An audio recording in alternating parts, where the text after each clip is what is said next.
Okay, magandang araw ulit sa inyo. Meron ako ditong isang amplifier na eto. Maliit lang.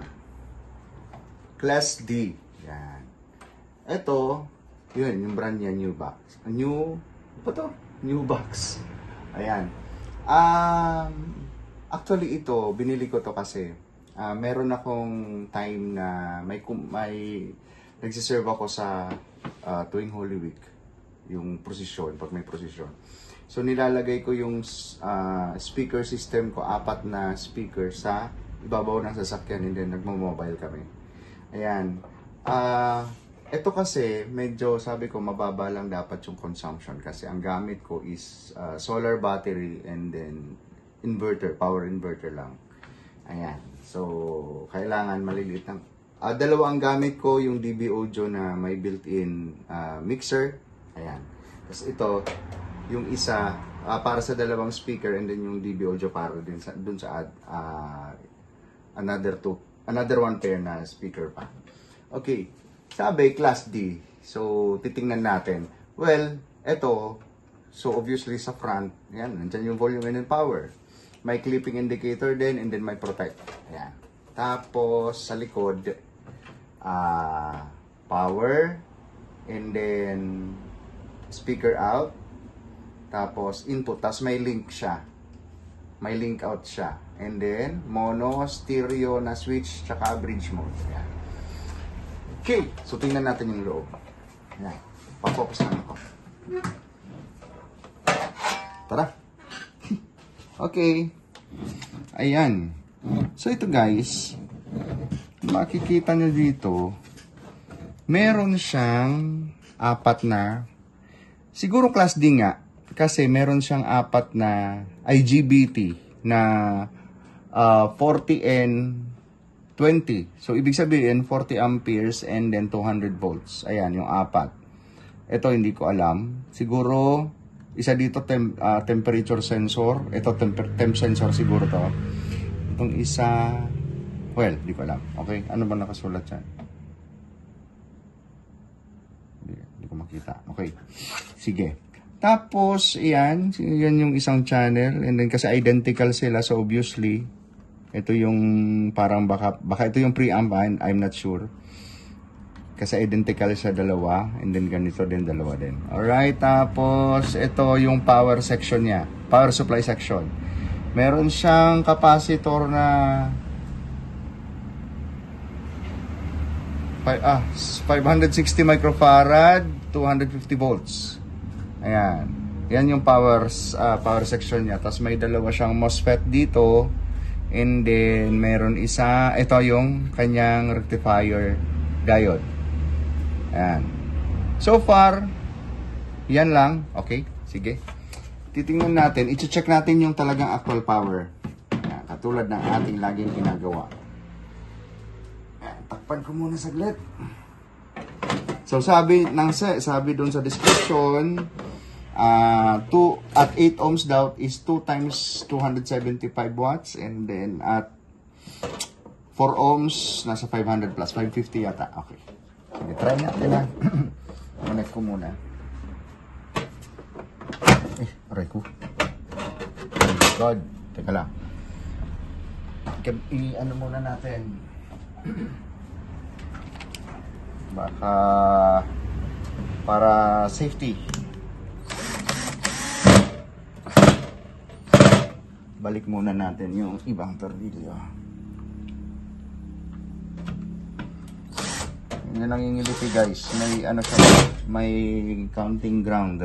Ayan. Yun. Nangingiliti nga. Okay. So, kailangan ko lang ng tsinelas. Yan. Okay. Tapos, speaker. And then, signal input. Okay.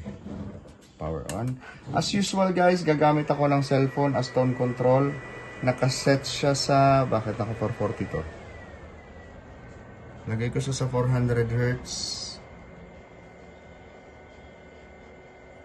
Okay, 400 Hz. And then, yung ating oscilloscope. Ready na rin yan. Kanina pa. Ayan. Yung ating multimeter set to AC. And then yung ating lamp ammeter set to AC din. AC, okay. Tapos, yung dummy load natin, isang ano pa lang, isang dummy load lang. So, itong isa hindi pa ito nakakabit. So, 8 ohms muna tayo.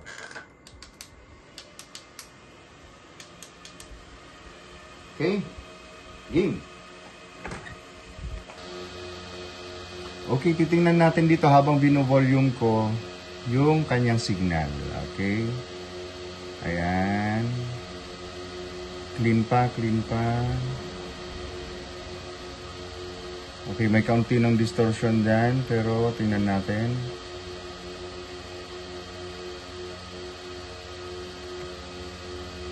Ayan, lumala na yung distortion.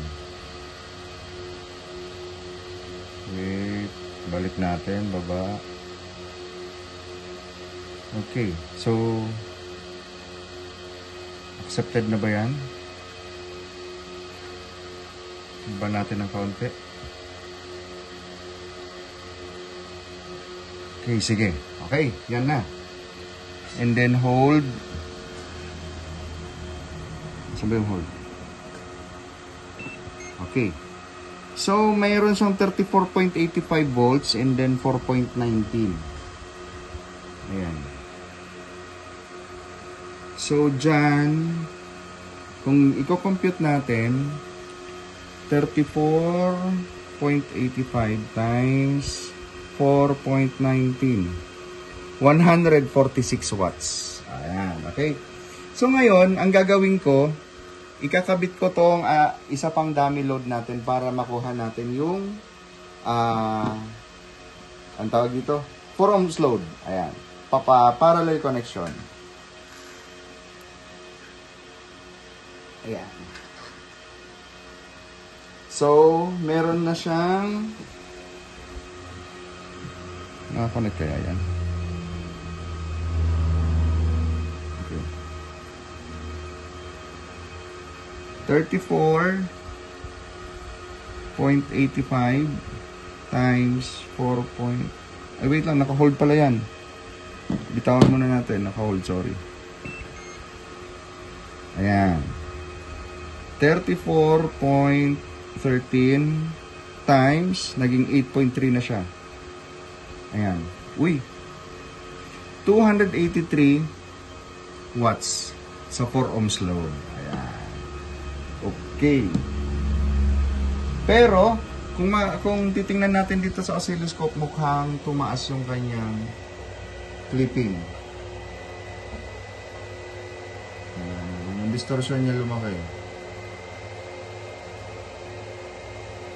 Ayan, hanggang lang siya kanina, ganyan siya. Wait, ulitin natin. Compute ulit natin. 31.7 times 7.7. Ayan, 244 watts. So, ayan. Okay. So, eto, para dun sa mga kinoconsider yung ganitong unit, so, nabili ko siya kasi napakamura lang kasi sale nung time na yun. Parang kung hindi ako nagkakamali, nakuha ko to ng 2,200 to 2,300. Nakalimutan ko na. Nasa ano na rin kasi to sa akin. More than a year na rin. Or 2 years na. 2 years na to. And then, based doon sa wattage na nakuha natin, sa power, RMS na yun pwede siyang gamitin sa mga naka 3-way setup. Pang Twitter. Pwede siya. Mas maganda kung naka-parallel ka pa, naka 4 ohms load, okay din naman. And then, na-test ko na to one time lang na ginawa kong 3-way, kaya lang hindi ko na inulit kasi nga pag naka 3-way setup, nakakapagod kasi masyadong maraming speaker wire pa ang set up, marami pang mga i-consider, kaya sabi ko okay na ako dun sa 2-way, mid-high and then subwoofer. So yun, hanggang dito na lang tayo guys. Paalam pansamantala. Please consider to subscribe and see you in my next video. Salamat.